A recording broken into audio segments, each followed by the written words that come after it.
Good evening, hello and welcome to the special broadcast. I'm Anusha Soni. The Supreme Court of India has handed down a historic verdict, upholding the 103rd Amendment to the Indian Constitution. The Constitution bench by a majority of 3:2 laid down that the economic status can be the criteria for reservation in India. Also, the 50% ceiling in overall reservations prescribed by the Indira Sahni or the Mandal Commission case can be breached, provided that the government has created a new class in itself. Like in this case, economic reservation 10%. Well, that's the ratio that emerges from this historic judgment. It is indeed a watershed moment. But here's moving to the implication bit. While the Antyodaya mission of the present government means creation of a more egalitarian society, devoid of caste lines, but has this opened up a Pandora's box? If the government can create a new class and reserve 10%, can further classes be created? In the words of Justice Pardiwala, remembering the vision of Baba Bhimrao Ambedkar, reservation cannot be a permanent feature of Indian Constitution. Today's judgment does not touch upon the reservation for SC, STs and OBC, but by allowing reservation based on economic status, clearly new dynamics, new paradigms have been opened up on this already very vexed issue of reservations in India. Our top focus this hour.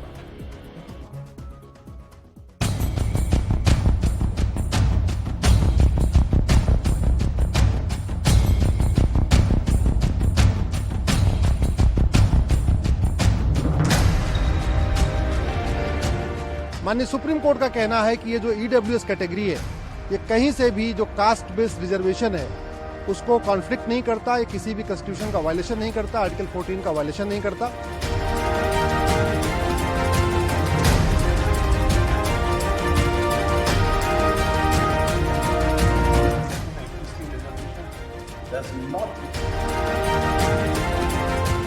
I don't oppose EWS reservation. I definitely oppose the mindset of the Supreme Court. Isn't it the mindset of the Supreme Court that the biased mindset?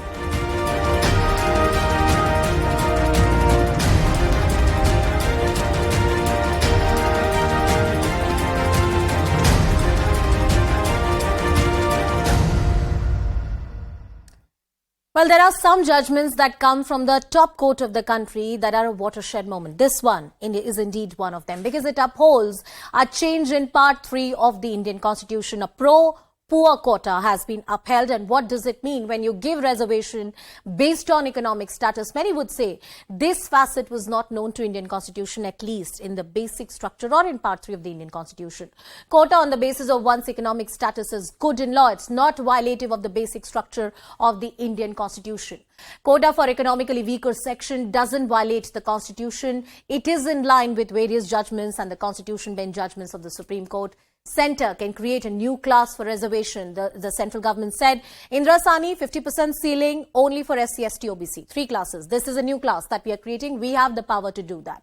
Vindication for the affirmative action based on economic status. This is a positive step that the government has taken. It has not taken away the rights and privileges of any particular community. 50% ceiling limit can be breached in exceptional situation. What are those exceptional situations? Like one where the court has said that the government has the power to create a new class. What are the criticisms? There are criticism coming in. None other than the Chief Justice of India and Justice Ravindra Bhatt have dissented. But various political voices coming in. Undermines the fabric of social justice. The entire argument that reservation is about, in some way addressing the historical injustices. It's about caste and a homogeneous group. It is not about the economic status. Discriminatory, excludes the communities historically sidelined. SC, ST, OBC will not be covered under 103rd Amendment to the Indian Constitution, the new parts introduced in 16 and 17. Stated purpose of quotas to enable representation, not financial upliftment. This is a very important point that one needs to understand, and it coincides with deprivation versus discrimination issue. When the constitution makers had gotten reservation in our country, the entire idea was to give the underprivileged communities some kind of say on the table, a seat on the table, so that they can be represented. One of the arguments that the petitioners had advanced were that reservation is not tool for any kind of financial upliftment, and if the government wants to do it, use your welfare schemes. but the majority disagreed. And joining us on the broadcast is our legal correspondent Ananya Bhatnagar, who's with us on the show. Ananya, very interestingly, even the judges who upheld the 103rd Amendment to the Indian Constitution said that reservation is not a permanent feature. And we must think about the times when we can fulfill the vision of Dr. Ambedkar, and reservation at some point perhaps can be done away with. Well, definitely, Anusha. It's the view that's been given out by both the dissenting judges and also the concurring judges, clearly saying that reservation is no permanent solution and it was never there for, in fact, an indefinite time to be there. And that's the reason why, in fact, Justice Bela M. Trivedi in her piece of judgment clearly says that even after 75 years of independence, we shall actually relook into this particular structure of system, while on the other hand we hear from Justice Ravindra Bhatt and in fact, the Chief Justice of India, UU Lalit, about how the exclusion of, in fact, the economically weaker section, the SC, STs and OBCs, the economically the backward classes would actually result into the disruption of the social fabric of the country. But at the same time, the concurring judges actually say that reservation is not something, though it's a very important provision for the Constitution of India. It's an affirmative action under the Constitution of India, but then it is not such an affirmative action which is not actually inflexible or cannot be modulated with it. But it is something that has to be looked into with the changing times, and in fact that's the reason why two of the judges, Justice Bela M. Trivedi and Justice Dinesh Maheshwari, Justice J.B. Padiwala, clearly go on to say that a reservation system shall be relooked into at least after 75 years of independence, when almost 7 decades have passed in. And remember that when, in fact, then Attorney General Mr. K.K. Venugopal was arguing this particular case, he was representing the central government. He had said that the point of equality that the petitioners are claiming with the economically weaker sections of the general category is not something to be correct, because already the SC, STs, the OBCs who are backward classes have already had those loads of benefits in the form of reservation and in no way, Ananya, as the Attorney General also pointed out, those benefits are being touched by the government, and that's the written order copy also that my colleague Ananya was elucidating upon. That that's what the court has said, that the entire idea of reservation is not so basic or intrinsic to the Constitution that it cannot be further evolved. That's the idea that the court has mooted upon. Thank you, Ananya, for joining us on the broadcast and getting us all the details on that very important story. What are the implications of this judgment? Politically, how will it translate? What kind of ways and methods does it open to various state governments? How will this really be implemented on the ground? These are all the questions that need to be addressed in the times to come. Joining us on the broadcast is our special newsmaker, Ashwini Kumar, who is the former law minister, is joining us on the show today. Good evening, sir. Thank you so much for speaking to us. My first question to you is, you must have seen the judgment, the historic judgment that has come in from the Supreme Court. How will this judgment impact the politics around the entire issue of reservation, which has largely been an issue about caste identity and communal identities? Look, reservation has been a vexed constitutional and political issue for a very long time. And it has been a subject matter of intense debate in the country. I don't think that this judgment is the end of that debate. This judgment will only carry the debate forward. But for the moment, I believe, both as a lawyer, as a political person, as a citizen of this country, that constitutionally speaking from the perspective of social and economic justice, this majority judgment upholding the 103rd Constitutional Amendment, giving reservations of 10% to the economically weaker sections, is a welcome development. It is a landmark judgment. It is, in fact, a watershed moment in the evolution of India's egalitarian democracy.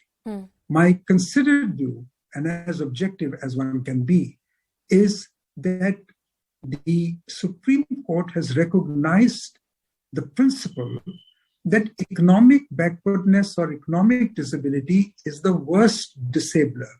And therefore, the benefit of the state's affirmative action should not be limited only to those who are disadvantaged on account of caste and historical injustices, but also those who, by virtue of their economic condition, are denied the full benefits of equal citizenship. I think on all matters of principle and on constitutional fundamentals, the judgment is valid and needs to be welcomed by all Indians. Indeed, a watershed moment. I agree with you there. Will this open up a Pandora's box? Now the position is that the ceiling of Indra Sani, 50% is applied only in SC, ST, OBC. That is how you count. And the government has created a new class so they can bypass this. Nothing stops any government from creating further classes. How do you see that? Well, you have a point, but the fact is that the government has given a reasonable classification or a reasonable basis for making the distinction and saying that 50% reservation was for the SC/STs, but others need also to be receiving the benefit of the state's affirmative action. And therefore, by a constitution amendment, not by the sleight of hand, but by the constitution amendment, which was passed by both houses of parliament, which reflected the popular will in our system of parliamentary democracy on the subject, they have consciously introduced this 10% additional quota. And that has now been accepted by the Supreme Court on a very thorough analysis of all the arguments advanced on both sides.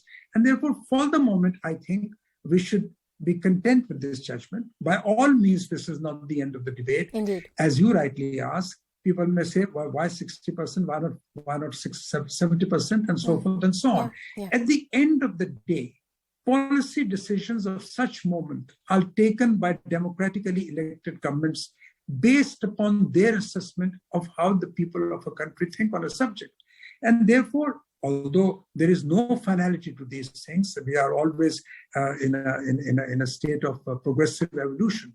We learn from our mistakes and we move forward. So for the moment, I believe the judgment is valid on all grounds.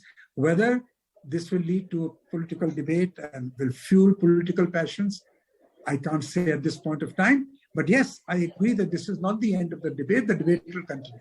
Not the end of the debate. But does the judgment in any way threaten the idea of caste-based reservation in India? I see a lot of people, including some Congress leaders, making that argument from the side of the SC/ST community. And also, the second layer to this entire issue, does this reservation have any kind of implication on demands for community-based reservation in India?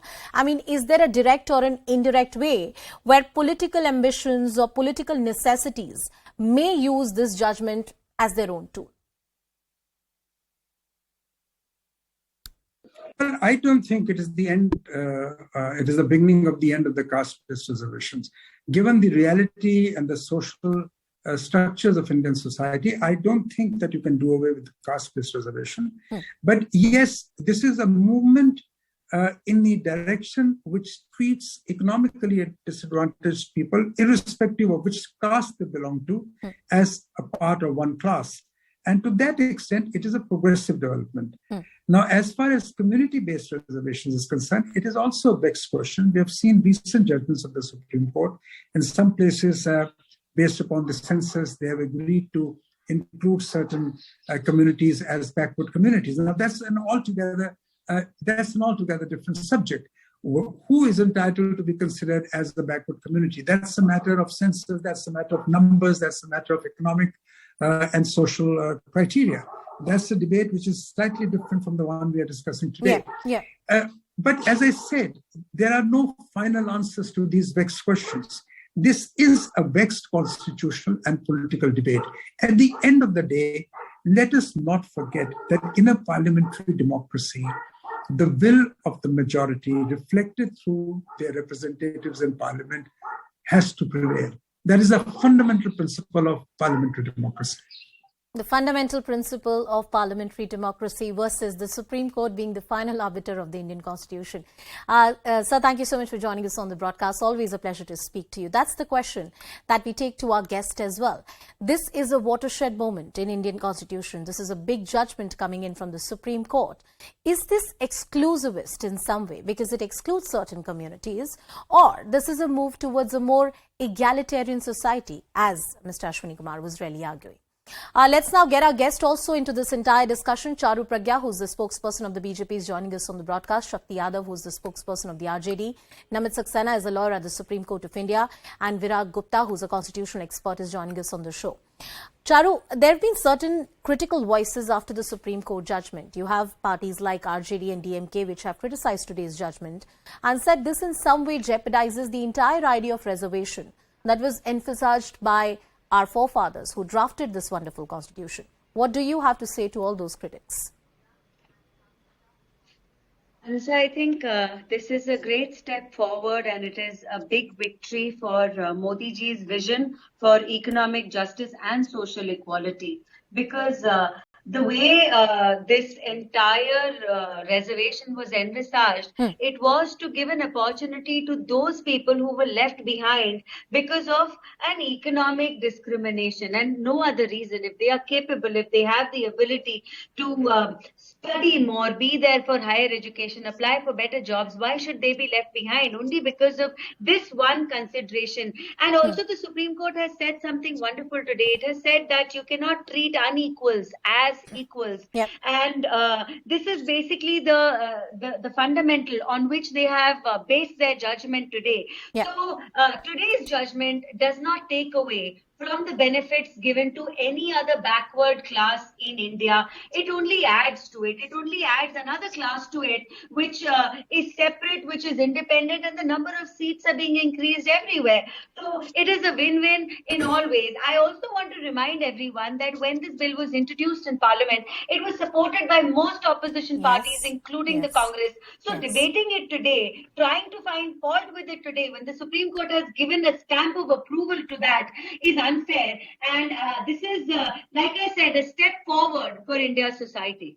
शक्ति यादव जी, किसी भी समुदाय, किसी भी वर्ग, उनको जो आरक्षण दिया गया है, जो रिजर्वेशन दिया गया है, चाहे SC ST हो या OBC हो, उसको छुआ नहीं गया है।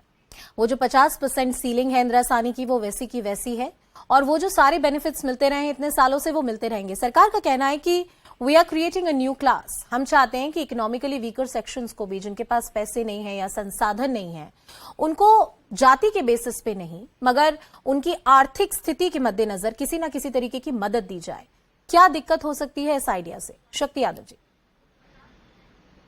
नहीं, हमें कोई दिक्कत नहीं। हमने तो जो पार्लियामेंट के अंदर में जो हमने आपत्तियां दर्ज की थी, वो आपत्ति ये था कि आप किसी को आर्थिक स्थिति पर कमजोर मान करके अगर आप देना चाहते हैं तो उसके मानक क्या हैं।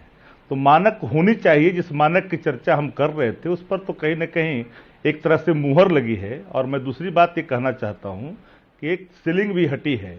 अगर मान ली जो पिछड़े हैं आर्थिक रूप से, कई ऐसे वर्ग हैं, कई ऐसे लोग हैं, कई ऐसे समाज में हैं जो अभी भी वंचित हैं, अगर उनको सीलिंग हटने से अगर उनको फायदा मिलता है तो अच्छी बात है। हम तो इस बात के पक्षकार हैं। हम तो सिर्फ ये कहते हैं कि अगर आर्थिक रूप से जो कमजोर हैं तो उसके एक मानक होने चाहिए। इसलिए तो लगातार हम इस देश के अंदर में जाति आधारित जनगणना की चर्चा कर रहे थे कि एक मानक, एक मैकेनिज्म होनी चाहिए जिसके आधार पर हम यह सुनिश्चित कर सके कि सामाजिक और आर्थिक रूप से कमजोर कौन है, वो किस वर्ग के हैं, किस धर्म के हैं, किस जाति के औरत हैं या मर्द हैं। उसकी एक बार पड़ताल होनी चाहिए, सिर्फ ये कह देने मात्र से कि हम दे रहे हैं। तो आर्थिक रूप से जो कमजोर है उसके मानक तो तय होनी चाहिए। और मैकेनिज्म कौन सा होगा? तो जाति आधारित जनगणना जिसकी चर्चा मैं कह रहा हूं। न इससे कोई जात है, न पात है, न भेद है, न भाव है। जहां सार्वभौमता की बात होती है, जिसमें कोई भी वर्ग का आदमी जो आर्थिक रूप से बहुत कमजोर है तो अवसर तो मिलना ही चाहिए। ये हमारी ड्यूटी में शामिल है, गवर्नमेंट की ड्यूटी में शामिल है। मेरी आपत्ति थी, उन आपत्तियों पर तो संविधान की पीठ ने मुहर ही लगाई है। और जब सीलिंग हटी है,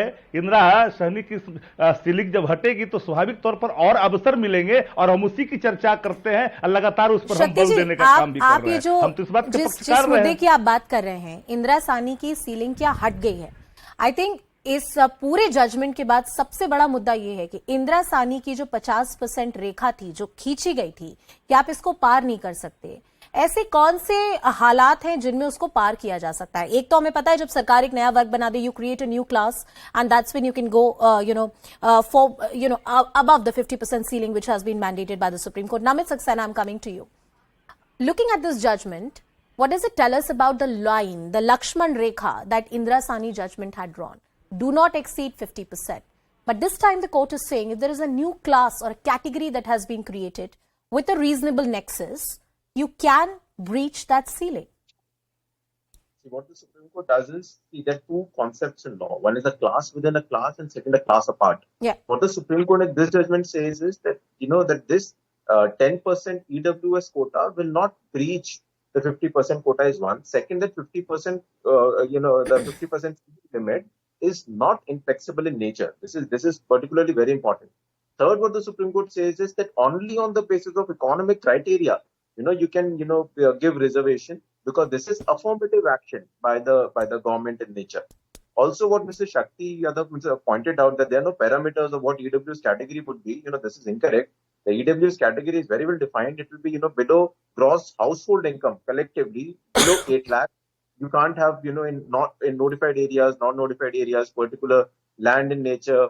And, all this is very well defined by the legislature. What the Supreme Court does is that because this is already defined, second, Parliament has the competency to do so.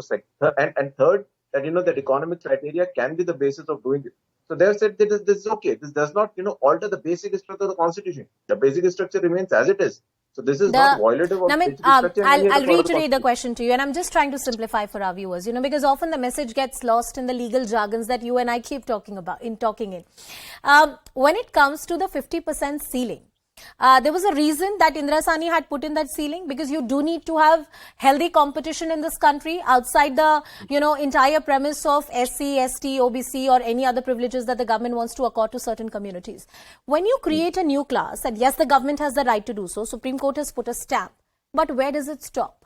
Are there really barricades telling the government or any other political establishment that, look, you can create a class, but these are your boundaries? And if it can go to 60%, what stops it from going to 70 or an 80%? No, that's the issue. It's not going to 60%. One, because the government categorically stated before the court that we are creating. See, EWS quota is at two places. One, education institutions, admission. Second, employment in government or statutory bodies, reservations. What the government stated before the court is that we are creating additional posts and additional seats in colleges. That is to the tune of 2.1 lakhs, for an year. So there is no breach of the SC/BC quota and the SC/ST quota. Second, there is no breach of the 50% ceiling limit. So that is why there is no breach as such of the 50% limit, because they are creating additional posts.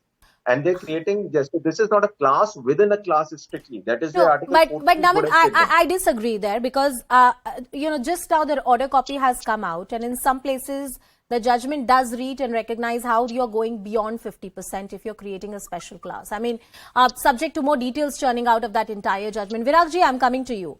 Does the Constitution envisage reservation based on the economic status? If reservation was only about representation and not financial upliftment, as understood by Chief Justice, he's retired today, CJI UU Lalit and Justice Ravindra Bhatt, do we really have a constitutional historical basis for reservation based on economic status in this country? A constitution neither caste based nor economic based. Reservation initiates this thing. And earlier reservation and current reservation both are constitutionally wrong. And there is a paradox in the judgment as well as the government policy. When the government says Ek Bharat Shresth Bharat, so this judgment, you are enlarging the scope of judgment, so that policy is violated. And when the judgment says, some judges says that it cannot go for the infinite period. Now, para 5 of the judgment speaks about the 4 issues why these new EWS policy violates the basic structure. Now, judgment does not clearly answer these query, and as per Article 141 of the Constitution, judgment of the Supreme Court is law of land. So, Indira Sahni judgment is law of land that was given by the 9 judges bench. Now, how can this 5 judges bench can overrule that judgment, because that judgment clearly says that total limit 50% cannot be violated. In any manner, directly or indirectly, this judgment gives endorsement for violation of that limit. That limit is not endorsed in the Constitution, but that was part of a Supreme Court judgment and which is binding on the Supreme Court bench. So, sooner or later, Supreme Court will have to form a 11 judges bench. That should be the reservation bench which should handle all the cases, because now 3 issues will be there in implementation of this judgment. The first issue will be there is demand for reservation by the minority communities or those who are converted. Second is what will be the current census, because this Sinha committee has based the report on the basis of 2001 census. So Bihar has taken the initiative, so all India census will be there, and third will be creamy layer, because creamy layer is based on the basis of OBC that layer, and parliamentary committee chairman has recommended that from 8 lakhs it should be increased to 15 lakhs. I take that argument that this is a government. Charu, I'm coming to you. The Prime Minister on repeated occasion has asserted how we need to build a society which is beyond the caste lines, beyond the caste identities, while recognizing the historical injustices that have been suffered by various communities of this country. When we talk of an egalitarian society or the concept of Antyodaya that I spoke of earlier, this is about creating a society beyond the caste lines, religion lines, and welfare for everyone. In that pursuit, is it some kind of irony that a new class of reservation has been created because you wanted to do away in some way with this caste-based society concept and the caste-based reservations? Charu. I think that could probably be oversimplifying things, because a reservation which helps people to reach a place where they can't reach only because of the economics of their family, because of the wealth or the background that family comes from financially, is something which was needed at a time like this. And if we go back to the time when our constitution was written, directive principles of state policy actually make it very clear. If we were to argue under Article 46 of that, it makes it very clear that when we are trying to do for the upliftment, work for the upliftment of any specific section of society, it is welcome. So here a separate class has been made. It is a very reasonable classification. It is something which is being welcomed by people across all sectors except for a handful of people who need to oppose it politically today. I think this is the simplest form of reservation that can be given. If you look at the population we have in the general category, and those of them who are below the poverty line, so families which fall below the poverty line, their children will be offered a fair chance at a very good life at par with others. So let's not oversimplify it by saying that another class has been created or a distinction has been created. I think it is more than that. Also, it is a step forward in the right direction. शक्ति जी, I'm coming to you. आपके पास आना चाहूंगी. अगर ये 10% EWS Kota आपकी party अगर बिहार में लागू करती है या देश के अलग अलग हिस्सों में जब ये लागू होता है, राजनीतिक रूप से बोलें तो ये किस तरह की शक्ल लेगा? आप कह रहे हैं कि कोई बेसिस नहीं है, बहुत सारी ऐसे फैक्टर्स और पैरामीटर्स हैं जो सरकार ने सुप्रीम कोर्ट को बताए थे कि देखिए ये बेसिस है जिसके बेसिस पे हमने डिसाइड किया है कि ईडब्ल्यूएस का रिजर्वेशन दिया जाएगा, इतनी सीटें हम बढ़ाएंगे, ये सुविधाएं हम देंगे. तो सरकार का ये कहना है और सुप्रीम कोर्ट के 3 जजों का ये मानना है कि इनके पास एक रीजनेबल बेसिस है, इनके पास कुछ कारण है इस तरह का रिजर्वेशन क्रिएट करने के. लेकिन जब ये रिजर्वेशन इंप्लीमेंट होगा तो आपके राज्य में भी हजारों लाखों ऐसे बच्चे या युवक युवतियां जो अपनी फाइनेंशियल सिचुएशन की वजह से, आर्थिक परिस्थिति की वजह से कुछ कर नहीं पा रहे थे, नौकरियां नहीं मिल पा रही थी, एडमिशंस नहीं मिल पा रहा था, उनको भी फायदा होगा. तो क्या आपका विरोध सिर्फ राजनीतिक है जैसे कि चारू बोल रही है? नहीं, मेरा विरोध जो है वाजिब है, और विरोध मेरा ये नहीं है कि कोई ईडब्ल्यूएस से विरोध है. हमने सिर्फ इतना ही कहा कि ईडब्ल्यूएस के मानक को आप जो मान करके भारत की सरकार ने जो अपनी दलीलें सबमिट की है संविधान पीठ के सामने, तो हम तो उस मैकेनिज्म की चर्चा करते हैं जो आधार आपने क्या था, वो आधार क्या है. तो उस आधार पर कोई हमारा जो चाहिए था वो साफ पिक्चर नहीं आया. हमने कहा कि एक मैकेनिज्म होना चाहिए देश के अंदर में जाके हम ये जान सके कि वो शैक्षणिक, आर्थिक और सामाजिक रूप से कमजोर कौन लोग हैं जिनको मिलनी चाहिए. हम किसी के विरोधी नहीं हैं, हम सबको चाहते हैं कि उनको हक मिलनी चाहिए. आर्थिक रूप से कमजोर है, भीख मांगने वाले हैं, एक कमरे में रहने पर मजबूर है. हम जाति को मानक नहीं मान करके हम समग्रता की बात करते हैं, सार्वभौमता की उसमें धमक होनी चाहिए. हम उसकी चर्चा करें. इसलिए मैंने कहा कि जाति आधारित जनगणना को जोड़ देकर के हमने प्रधानमंत्री जी के सामने ये कहा कि इस मानक को आप मानिए, और एक ऐसा मैकेनिज्म है जिसमें सच होगा, सिर्फ नौकरियों में अवसर नहीं, एडमिशनों में अवसर नहीं, बल्कि योजना के आकार को तय करने में, वेलफेयर कमिटमेंट को लागू करने में हमको सबसे बड़ी सुविधा होगी. जो नाहक हम अपने योजना के आकार को कहीं इतर और इतर देते हैं, उससे ज्यादा उन पर हम खर्च करेंगे तो हमारा देश जो है आगे बढ़ेगा. या हमारा ये दलील दलील है, हमारे सुप्रीम कोर्ट दलील का को ये फैसला तो आ चुका है, तो बिहार में भी ये लागू होगा आने वाले समय में? अच्छा यही बताइए कि संविधान पीठ ने अगर फैसला दी है, 2-3 जज की पीठ ने दी है, 2 ने आपत्ति दर्ज की है, तो जब न्यायिक निर्णय है तो न्यायिक निर्णय का कोई प्रतिकार नहीं होता है। देश में जो संवैधानिक जो ढांचाएं हैं उसका आदर करना कर्तव्य बनता है, लेकिन हमारा जो आपत्ति है, विरोध नहीं, जो आपत्तियां थी वो किसी के विरोध में नहीं थी, बल्कि एक सुझाव के रूप में था कि एक आप आइडियल बनाइए ताकि इस मानक के तहत सबको पता चले कि गरीब कौन है, लाचार कौन है, बेबस कौन है, और शक्ति चाहे जी, वो किसी धर्म के सारे हो, संवैधानिक विशेषज्ञ भी ये मानेंगे, और आपकी आपत्ति को भी मैं सही भाव में ले रही हूं कि आरक्षण पर जितनी भी बहस है ये खत्म नहीं हुई है. This entire debate around reservations in India, whether they should be caste based और बेस्ड ऑन द फाइनेंशियल और economic status, clearly is not over. It's a vexed issue which continues to dominate the political discourse, and reservations have always been a political issue in this country.